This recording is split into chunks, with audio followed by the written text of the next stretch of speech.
样子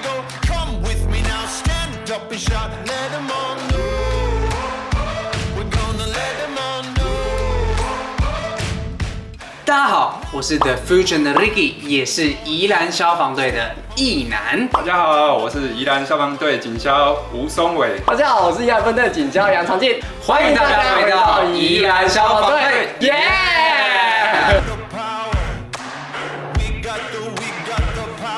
今天的影片呢，就是要让大家来看到很细微的救护流程。警消在接触病患的时候会做一些什么量测，会问一些什么问题？那整个大概流程从出勤到院到回来之后，会有一些什么样的过程？今天有再次请到那个常进回来我们的那个影片当中。那今天松伟哥哥呢？是新请来的，我退伍前我是跟他们是室友，感情特别好，就把他们两个一起请来上镜头。今天呢，我们主要让大家看到的救护部分就是车祸救护，让我们杨 TT 来稍微解释一下，如果遇到车祸救护的话，大概一个流程会是长什么样子？我们就会先看他的颈椎有没有受伤嘛，再来就是看他们哪里受伤，我们就给他包扎止血，清洗伤口。然后再看到哪一间医院，再送他去这样。对，大致上就是这样。大致上是这样。那我记得我之前就是退伍前啊，我们的穿着是一定要有隔离，这最重要。哦，对。然后口罩当然，头盔。那我不知道退伍后有没有什么改变？有，因为现在是疫情比较趋缓。等一下，你有点太紧了，太紧了，再看得出来。因为现在疫情比较趋缓的关系，所以我们没有再穿隔离衣，除非遇到一些内科案件有发烧的或者比较敏感接触史之类的，我们会再穿着整套的防护衣。除了现在你们如果不用隔离的话，头盔、护目镜、手套、口罩，就是基本的配备。然后你们还会看到就是这件 Polo 衫。另外因为现在是冬天的关系，你们还有穿外套，对，穿外套，就是外套，就不再多说，我们就直接来播出一些救护的桥段。边播出呢，会边解释说现场是发生什么事情。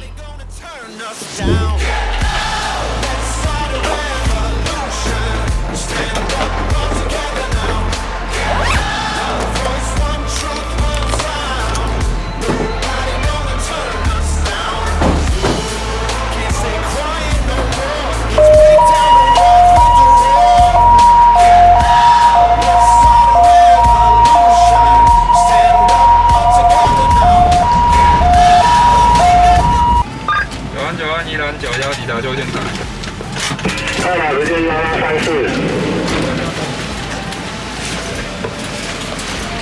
我先确认一下哦，你这边颈椎会痛吗？不会啦哈，手脚不会麻，手脚不会麻，不会麻啦哈，脚也不会麻啦哈，脖子转动都不会痛啦哈，都不会啦哈。好，你哪边不舒服？好，这边擦伤了哈，再麻烦你帮我清洗一下伤口。好。还有哪里？今天我们遇到的是汽机车车祸，对吗？对，汽机车。然后到现场是一名伤者。第一时间我们看到他已经坐在旁边，然后就意识清楚，都可以跟我们对话。开始我们先确认他头部有没有受到损伤，然后会先确认他颈椎有没有疼痛。大概我记得印象是他身上有很多地方有擦伤，他是不是还说他是腹部痛？对，右侧下腹对不对？他有擦伤，出现。对，我们交代那个学弟帮我清洗伤口。他一开始是走路都没问题，所以就基本就是把他载上车，然后我们都会问过去病史啊，或者过敏啊等等这些，然后抄一些资料，然后一定如果是车祸的话，我们都会等警察来。一般来说都会等，除非是非常非常紧急，不然都等警察来。为什么？第一个是怕他那个对方肇逃，第二个是希望说员警可以先把现场东西资料都做好，避免说我们走了，结果后面如果发生问题了，那这问题谁要负责？对，是主要是基于这两个问题，所以希望员警先到再离开。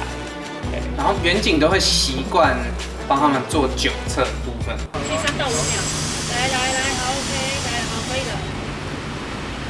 107耶。感冒药水啊？我什么时候通过？每天打一。今天阿北酒测没有过，可是他说自己吃感冒药水，他没有过，他好像说我没看到，你没看到？没看到。这个然后问一下，通常不知道看到酒测数值比较高的话，会请警察一起随同，对哦，真的假的？避免他送医之后就跑走。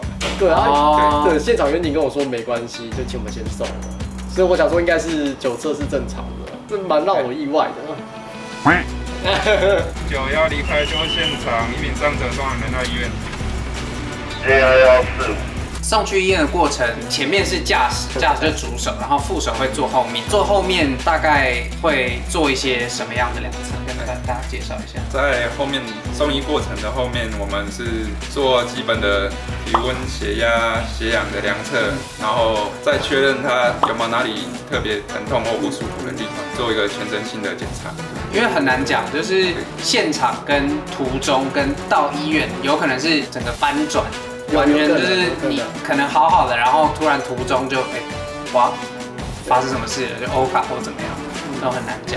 那你是坐前面嘛，所以一般来说，在开车的那位主要是负责什么？我们在宜兰啊，我们开车通常都是资深学长开车。嗯，那所以你是在说你比他资深？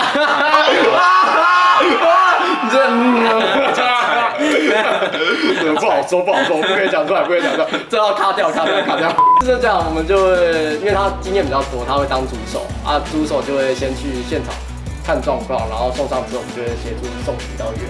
对，也是因为他经验比较多啊，也怕行车上他们也相信资深的会比较安全，所以才会资深的都去开车。我们到无线电要喊说，有什么状况，有什么几位伤者发生什么事，一般我都比较少报，都是给开车学长报。但你们之间是比较是什么样的状况？如果比较紧急的时候，会交由前面的主手报，对，因为后面的副手还需要在后面做一些处置。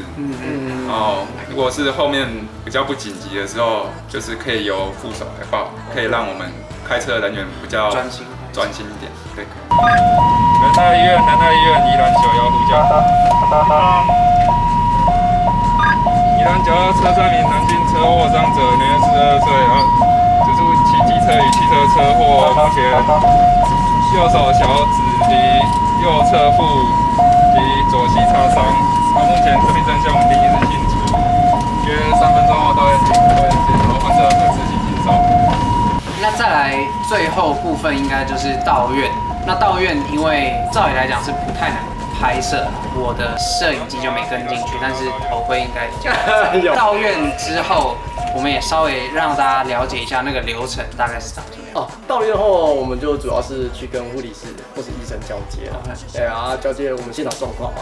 因为我们 EMT 就是护理师，就是医生或是医院的第一眼线，我们要跟他说，我们现场什么状况，然后患者发生什么事，告诉他们才知道说，后续我们要怎么做。OK， 对。骑机车跟汽车车祸造成他右腰、左膝跟右手指擦伤，排除器失败了。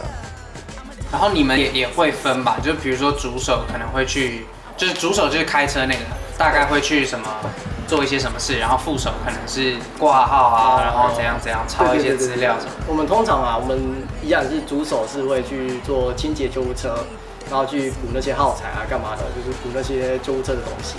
那我们副手会去填写救护记录表，那去协助挂号协助病患跟协助交接的部分。对，我们是这样分。